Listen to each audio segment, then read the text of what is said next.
My family has been keeping cattle for the last 7,000 years. Nobody knows more about cows than myself.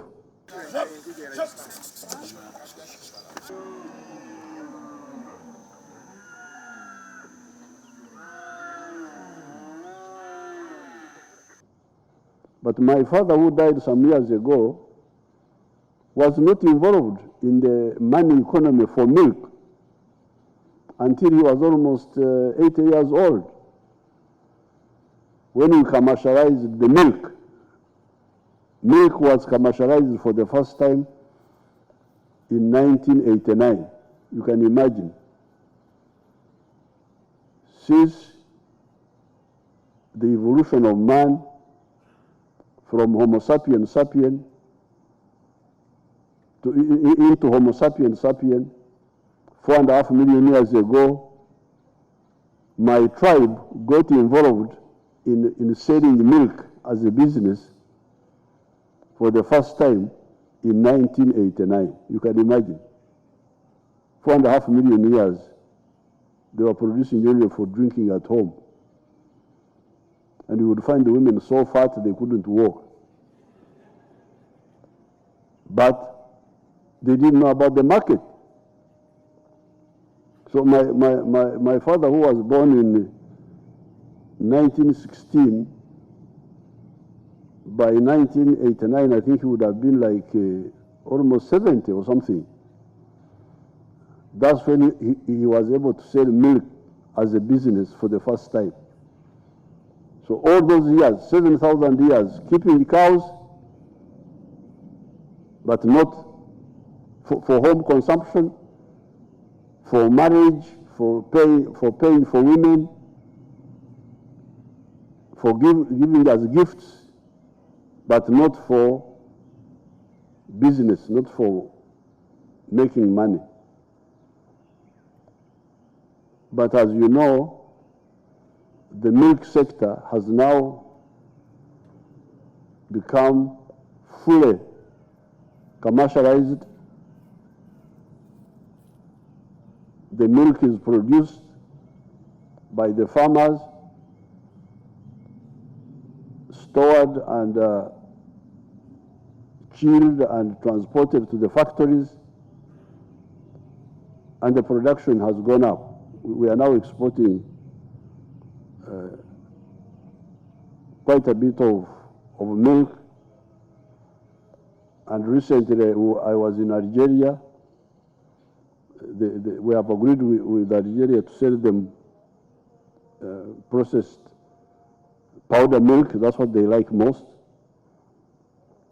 as well as other products. So really, this is the issue. The issue has been the issue of culture.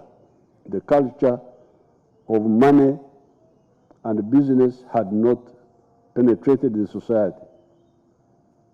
But when it does, Uganda will benefit, but also the world will benefit. Because I think it was Kamanzi who was talking about the pineapples, how sweet they are. That's very true. When I went to the US for the first time, they brought something they called pineapple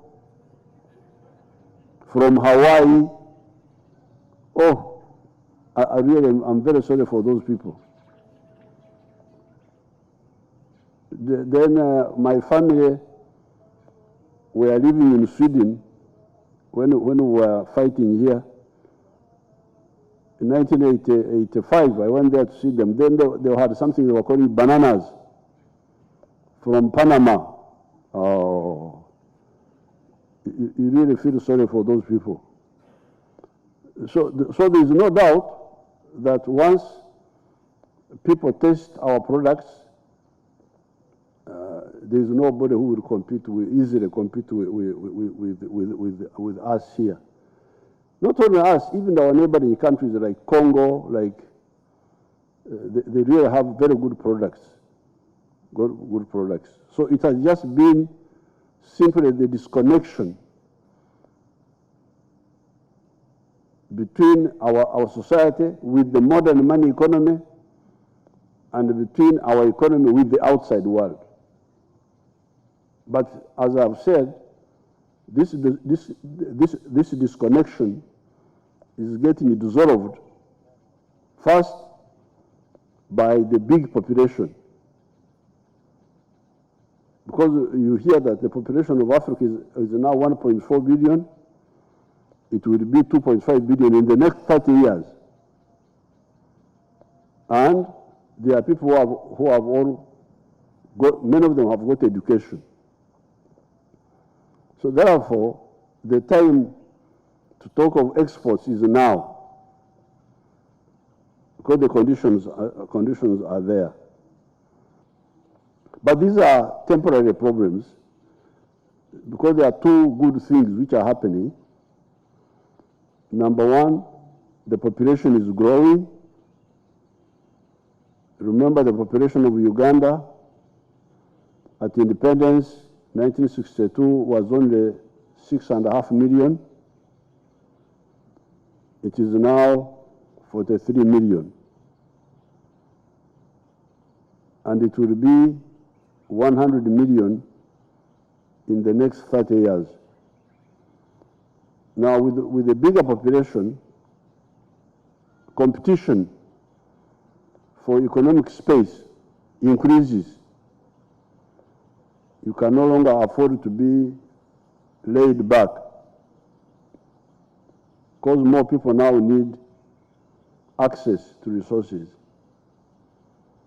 And secondly, education.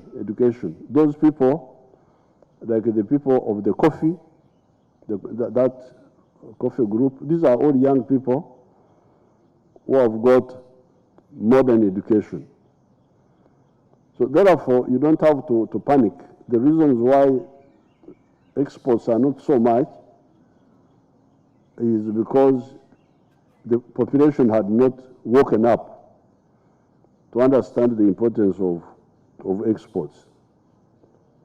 But nobody can compete with us once the people wake up. Why? Because we have got an ancient culture of production. It's not that people are not producing. So when it comes to investors, whom we try to encourage to come to Uganda, one has got to answer the question, how can I make money in Uganda?